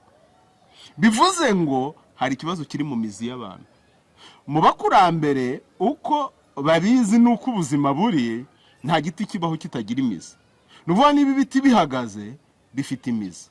Niyo mpamvu bavuga abazimu bacu batazima. No kuvuga abazimu ni abazi umu. Ururimi rwacu burya ni urukonje, nirwo bita urukonjo mu mandwa. Konjesha rero we kuvuga abazimu ngo wihute gusa nk'iyabyaye ibihumye, yihuse yabyaye ibihumye, genda gake. Konjesha urukonjo. Abazi umu, abantu mizi yabariho umu isi hano. Nukuvuga niba jewe Rutanga rw'amaboko nawe Ndahiro turi hano nk'ibiti bihagaze, imizi yacu ni ba data basogokuru na basogokuruza kugeza abo ngabo batakiriho, nibo mizi abazimu. Noneho abatindi rero ngo imizi mishya, ndatwika karande uzarandaranda ute? Uratwika so na sokuru na sokuruza ngo nagakiza ubonye. Ahubwo wakabaye baterekera kubiterekamo ngo bakwikomerezemo, noneho ubupfura bagiraga, urukundo, kwihanganira ibibagora, kubaka bakaremya, nawe bikwikomerezemo. Kituma rero abantu batagikomeza batyo nuko imizi yabo bamaze gutandukana nayo. Ndakubaza kino kibazo wenda nacyo cyanyuma mbere ko tujya ku kandi gace. Sinigeze nkubona ubivugaho cyangwa se ubigarukaho, ngira ngo nuko utigeze ubyifuza kubivugaho. Hambere haciyemo igihe wagize ibyago, inzu igira ikibazo irashya, ubwo aho wari utuye mbere nicyo mvuga. Abo nakita inkunda rubyino n'abanone barabihuje, baravuga ukuntu itahiye bisanzwe, yewe nta n'indi mpamvu ibiri inyuma, ahubwo ngo byatewe biri hafi cyane n'akazi ukora, guterekera, kubandwa, abazimu, bagenda bihuza gutyo. Nicyo abivugaho? Nabivuzeho ariko rega ntabwo ndi umuntu wihishira. Urumva yakubwira imandwa nkuru yo bakubwira iki, niyo utavuga bakuvugisha ku gahato nk'uko ubingaruyeho. Ariko ntacyo ndabikomozaho. Ngavuze utaho wari utuye ntabwo twimutse, n'ubundi naha ngaha imandwa buri gihe zihora mu bicumbi, niyo mpamvu yitwa mu bicumbi. Umwami akaba mu ijabiro. Ubwo batari bazi n'impamvu hitwa mu bicumbi bajye babimenya gutyo. Nyagasani imandwa nkuru aho ari hitwa mu bicumbi, nk'uko umwami ahari hitwa ijabiro. Hose hangana ubuturo bw'Imana, kuko nabahagarariza b'Imana mu bantu muri bwa buryo navuze, umwe mu by'ubuyobozi, undi mu by'ubumana bw'abantu n'ibintu, ubunyagasani. Hanyuma rero ingoro ihiye, byari ikibazo ahubwo gikomeye kuri twe no kurenza uko abantu babitekereza. Wahoze uvuga uko ni haye urukiramende rurerure aba ariko mbivuga. Nubwo mvuga gutyo ariko tekereza kuva kuri kaminuza, nubwo nari umuhanga ariko ntabwo nari mfite amafaranga, kandi ibintu bisaba amafaranga, bisaba uburyo. Wanze kujyaho amafaranga bayaguha ukoresheje igipapuro cy'ibyo wize, ari nabyo byari byoroshye cyane, n'amafaranga aryoshye rwose icyo gihe ndayaruzi. Hanyuma ugiye ahantu abantu bose batuka, ahantu nta n'umuntu uzakureba, biraremereye cyane. Bisaba undi muhamagaro pe, ariko turabikora, turya izo nkuna, bigira umumaro. Kuko n'uyu munsi wa none niyo napfa Rutanga rw'amaboko nabwiye abantu ngo ntihazagira undirira rwose. Nagenda nezerewe cyane, abantu bazavune sambwe. Murinzi narawitereye, ubundi bajye baza baterekere, bazantaba aho ngaho baze baterekere. Nta masanduku y'ikirenga saba, nta ndabo, nzagenda uko naje, bantabe nsubize ubuzima aho nabukuye, mbore hamere imyaka, imboga, imiti, abantu bongere bandye nk'uko nanjye nariye abantu n'ibintu. Twariye amabere ya ba mama, turya imboga, turya iki. Dukwiye gusubiza ubuzima aho bwavuye. hanyuma umuzimu wanjye nawe azaba agenda ashyigashiga ubuzima, azaba nisanzuye mu isanzure. Ubu rero hari aho bukikera mu by'umuco wacu kubera icyo gitambo cy'ubuzima bwacu twahisemo gutamba gutyo mu gihe kitari cyabyo. Tubaho rero ibyo tuvumbuye kuko n'ubushakashatsi bushingiye ku bikorwa, naho muri kaminuza nibyo nakoze, ndavuga nti reka mbikore ndebe icyo bibyara. Icyo bibyara nicyo cyanyoboye kubaho uwo ndi uyu munsi wa none. Kuko maze gutangiza uburyo bushingiye ku muco w'u Rwanda mu kuvura indwara n'ibibazo byo mu mutwe bwitwa Rwanda Psychotherapy cyangwa Psychotherapy basée sur la culture rwandaise, muri zo ndimi twizemo nijye wabutangije ku rwego rw'isi, birazwi, nigisha mu makaminuza atandukanye, nta kindi bandebera n'ibyo ngibyo, ni igihangano cyanjye kandi gishingiye muri ubwo bushakashatsi. Utekereza ko nari guhanga bidaturutse kwa basogokuruza? Hanyuma rero nza kuvumbura muri covid ikinzu ya kinyarwanda yari ivuze, iriya nzu y'ibwami kuri kuntu hari uruziga kuri iteye kuriya, icyo bivuze byavugaga ikintu gikomeye yuko u Rwanda arinda isamirwamo rukaba n'indi byara ubuzima butazima, nabwo bugahora bubyara ubundi, nabwo bugahora bubyara ubundi ubuziraherezo. Niyo mpamvu isozwa n'agasongero. Agasongero ni infini, nicyo bivuze buriya ubuziraherezo. Infini ari amashyoro akavuga ya mahembe y'inka. Ubukungu tugendana mu mitwe yacu niyo masunzu dutega, ni nayo iyi mitsindo uko iteze gutya, ni nayo maboko dutega iyo tubyina. Umvizo iyo mboneza bitekereza irimo ni rwa ruziga ngo zenguruka duhure n'ubumwe bwacu ubudatandukanywe. Bikanasobanura yuko nyine buryo umuntu wa mbere yavuye hano mu Rwanda, nubwo abantu batabyumvaga kandi twaje kubishakashaka turabibona, biva muri iyi ngoro. Umva abazimu bahiye, umva abo bazimu bahiye, ahubwo nawe uri burire bikubabaza. Hanyuma rero tumaze kuyubaka twikokoye kuko byari bigoranye. Buri urabona iyi ngoro uko yubatse, hari inzu yo hasi hari niyo hejuru. Iyo hejuru yaba ntoya, hari abantu bavugaga bati hari akantu k'akazu ko hejuru gato kahiye bagereranya n'akabingaro, niko babyita. Ariko buriya nihenze cyane mu buryo yubatse, kuko yubatse mu buryo bw'ubugeni kurenza iyo hasi nini, kandi nayo itubatse mu buryo bworoheje. Urabikora ibyo bintu nta handi hantu ukura, ubushobozi ni muri wowe wikokoye. Inshuti yanyu ukoresheje ijambo ryiza cyane, abo batakimenya kuganira, ariko mujye mumenya kuganira rwose, ni byiza cyane. Bakakubwira ngo ganira neza, ruganira nk'inkindi. Birangiye byose birakongoka. Narasohotse hanze kuko hafashwe n'inkongi ndi mu nzu yo hasi, hanyuma ndasohoka, ndaza mpagarara ahangaha tuhita ku Irebero, nitegereza hariya ndareba. Mwese murahiye murakongotse, twayikingishije ibintu tubona ko ari iby'agaciro kugira ngo ibyacu bitaba ibintu byaho byose, ziriya mbaho ziriho ni muvura gusa n'iki byose. Namwe ntimushobora kwihangana, nari nzi buryo izo mbaho zaduhenze, zari zigeze ahantu bahenda, wajya kugura ngo idolari ngo ryarazamutse, ngo niyo mpamvu ngo uko urubaho rwuzuye uyu munsi ejo ntiwari kurugura. Ngira injisho turikokora, turabikora. Nawe ibi bintu ntabwo tubyubaka nkanjye nawe, turabyubaka nk'uko igihugu cyabyubaka. Kugira ngo nuzavika narangiza azasanga ubukombe bukiziritse ku miganda y'izo, ni ukuvuga azasange bwa butumwa twahawe buri mu mizi y'icyo u Rwanda aricyo. Wavuze uhitamo gukunda u Rwanda, kubaho ubuzima bw'u Rwanda n'imizi yarwo, azasange bikiziritse ku nkingi z'imitima yacu, azasanga ubunyarwanda bukiri ubunyarwanda. Umuntu atazaza akitiranya umunyarwanda n'ikindi kintu kitari cyo cy'igihindugembe. Turabikora kandi ko turabikora neza, birangije birashya. Nyuma mu muterekero nibwo naje kubona icyatumye biba, nubwo ari impanuka yabaye, ariko ntabwo burya impanuka ipfa kuba. Impanuka byo birazwi, ne urabona ari yatara rizengurukaho hejuru ry'ubwiza, buri ari ku mugoroba bakaricana, nibwo wabibona ko nibyo bigaragaza ubwiza bwaho. Bari bariho barishiraho, barishyizeho rero nyuma, kuko ubu noneho twabimenye twarishyizeho mbere, barishiraho rero nyuma kandi basudira. Gusudira ubwatsi buriho, igishashi n'ikigwamo biraza kuba ikibazo. Uwanabikoraga yari mushya, n'uwo wabikoraga yari mushya, kuko mugenzi we sinzi aho yarasohokeye gatoya, yazanye undi ngo amufashe. Uko bari kumwe ari babiri, umwe agira yabona agashashi gatarukiye hejuru, undi agateraho amazi bikazima, noneho undi asigara bikora ari umwe. Ntiyamenye igihe igishashi cyagwiriye mu bwatsi, iriya nzu hejuru muzi ko ari ubwatsi bwa kinyarwanda nabwo bushushanya wa musatsi wo ku mutwe n'ibyatsi bimera ku ngiye mu mbonezabitekerezo yabyo hano ibintu byacu birimo ubuhanga bukomeye cyane tutigeze tumenya. Hanyuma inzu rero ashiduka yatangiye kugurumana atazi n'igihe byabereye n'igihunga ahita amanuka ku rwego arirukankira yirukanka atanabivuze.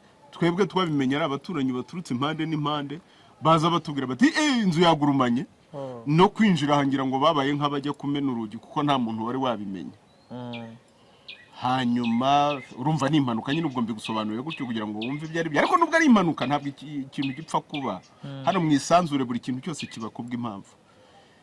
Noneho ndavuga nti rero se Nyagasani bazima bacu batazima namwe ubu ntimuntengushye koko ubabaye cyane. Ubu ibintu byose umuntu yakoze akikokora kirya kimara kugira ngo ibendera ry'u Rwanda ryererezwe nuko ryererejwe se ubuze bizongera kubakwa nande bizongera kubaho bite kuko narinze yuko umuntu yimazeho ifaranga ryose imvune wari wagize bizongera bite ninde uzongera kujya muri izi mvune n'abantu cyane ko bambwiraga batari ko ibintu urimo gushyiraho bizakugora kuko buri inzu bisaba guhindura ubwatsi mu gihe runaka ntago biguma gutyo nka nyuma y'imyaka ingahe urahindura ukongera kuko ubwatsi buba bushaje bukuze ntago bavuga gusaza ukongera ugahindura washyizeho amabati wagize gute ariko ndababwira se amabati azarema agasongero ko agasongero kagomba kuba ari agasongero n'icyo kavuze n'iki reka tugire umwimerere bituvuna ariko tubigire icyiza n'ubu yarongeye ibaho cyo nakubwiraga. Hari igihe Imana n'abakurambere bemera ko ibintu runaka bibe ibitambo. Iyo dutamba hari ibipfa. Hari ibipfa ibyo byapfuye tukabishyira mu gicaniro mu muriro bikoswa. Bavuga kosa ntibavuga gutwikwa. Noneho byakoswa rero bikaba umubavu. Ibyo bintu kandi mubifite hari ahantu byanditse nko muri za Bibiliya ngo ni umubavu uhumurira neza Imana. Twebwe ntabwo ari Imana baterekera ni abakurambere. Kaba umubavu muri ka kotsi gahemema nicyo bavuga ngo kotsi karahemema ariko n'urumuri rutumurikira rumuri kacuza umwijima. Icyo twabonye ni uko iyi nzu yabaye nk'urumuri rumuri kacuza umwijima kuko hari abantu benshi batari bazi iby'ubuzima bushingiye ku muco babimenyeshejwe nuko hano hahiye. Yego. Noneho bakamenya ukuri k'umurage wacu bumva tubisobanura ariko babimenyeshejwe bakamenya ibya hano kubera ko hahiye. Nukuvuga ngo rwabaye urumuri rumurika kurenza ko ari umuriro utwika. Yego. Noneho iby'ubuzima bwo n'ubushobozi biza bigenda bigira bite ariko n'ubundi ngoro yarongeye irubakwa. Ubuzima aho buri buramera ntabwo ubuzima. Icyo rero navuga byabaye byo nisanganye nta gihe amasanganya ataba ahubwo igikomeye nicyo byatwigiyemo nicyo byigishije nicyo byamaze. Ubuzima n'umweru n'umukara ni ijoro n'amanywa ni ibisare n'amasubyo kuvuga rero ngo nabazimu bahatwitse none se ko ari bo nterekera abazimu bakwitwikira baba bihemukiye. Oya byo no kwibeshya ni bwa buhona abantu bari bafite bati zamandwa kandi arizo zibirinda ahubwo ni ubwo zitwitse rero. Ibyo ni imyumvire y'umurozi uvuka ishyanga kandi abantu barimo barayenda bayihonoka. Yego. Icyo ni igice cya mbere y'iki kiganiro turi kugirana. Ariko hari agace ka kabiri tugita challenge. Muri iyi minsi hari amafoto y'abantu mba nateguye yewe hari igihe uba ushobora kumumenya cyangwa ntunamumenye gusa iyo mukweretse ukamumenya utubwira izina ryo ukanamuvugaho ibintu bitatu uko wiyumva kuri we uko umufata uko mubona muri rusange. Challenge ubwo ni nk'ihurizo. Yego. Ndakwereka umuntu wa mbere.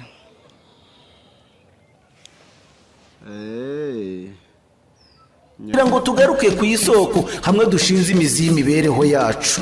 Ntawe ushidikanya ko umuco wacu ari igicumbi cy'ubukungu tuvomamo ibisubizo ku buzima bwacu bwa buri munsi. Ahari uzumva ubutumwa butandukanye n'ubundi uzumva umwuka w'ubuntu wongeye kugaruka muri wowe, uzongera kumva icyo kuba umuntu w'i Rwanda ari cyo, uzongera kumva iki kintu cy'i Rwanda ari cyo, iby'imbuto nkuru z'u Rwanda abantu barinda ubuzima bwabo uburo, amasaka, isogi n'inzuzi. kurikira ibi byigisho maze ukiranuke n'ibikubuza amahwemo. Nta muntu uratugana avuga ngo yagize ikibazo cy'amarozi uko yaba ameze kose, bibi biryano, bibi bitegano, bibi bitongerano, bibi bihuherano, ngo maze ntitumenye uko tumugenza. Oya ni ukuri namaze imyaka 2 mva mfite n'ikibazo cy'umutwe ukomeye n'umugongo, ariko ubundi muzima rwose. Amavuriro yose narayirukanse, ngarutse mu by'iwacu nisanga nkizi icyago. Nibaza rero ko urugendo rutanga rw'amaboko yakoze ari ukubanza kumenya ikibimutera. Ubuvuzi twatangije ni ubuvuzi buvura umuntu uko yakabaye wese,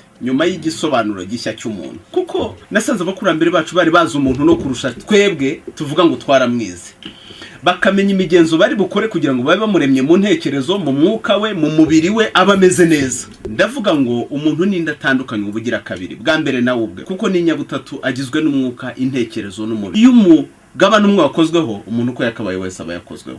Bwa kabiri, umuntu n'inda atandukanywa n'umuco. Muzumva ko mu buzima burya nta kibazo kitagira igisubizo. Bagaragaje ko nta buganga butagira ubugangahuzi, nta bisare bitagira amasubyo, nta joro ridacya, nta marozi atagira ikirogora, nta kuzinga kutagira kuzingura, nta kibazo na kimwe kitagira igisubizo. Nabigaragaje mu mabara makuru y'u Rwanda, umweru n'umukara. Ibyigisho by'ubuzima bushingiye ku muco mubigezwaho n'ikigo nyarwanda cy'ubuzima bushingiye ku muco, aho muba muri kumwe n'umwigisha w'ubuzima bushingiye ku muco, muganga Rutanga rw'amaboko. Uyu akaba ari inzobere mu muco, amateka, imbonezabitekerezo, hariyo filozofiya n'ubuzima bwa muntu bushingiye ku myizerere, imyumvire, imitekerereze, imyitwarire ndetse n'imigirire. Yabona ni mutoza abana bacu ubuzima bushingiye ku muco, abantu nibongere bagaruke baba abantu b'i Rwanda, bagarura ubuntu muri bo. Ufata umwanzuro umuco ari umurage twazigiwe n'abakuru.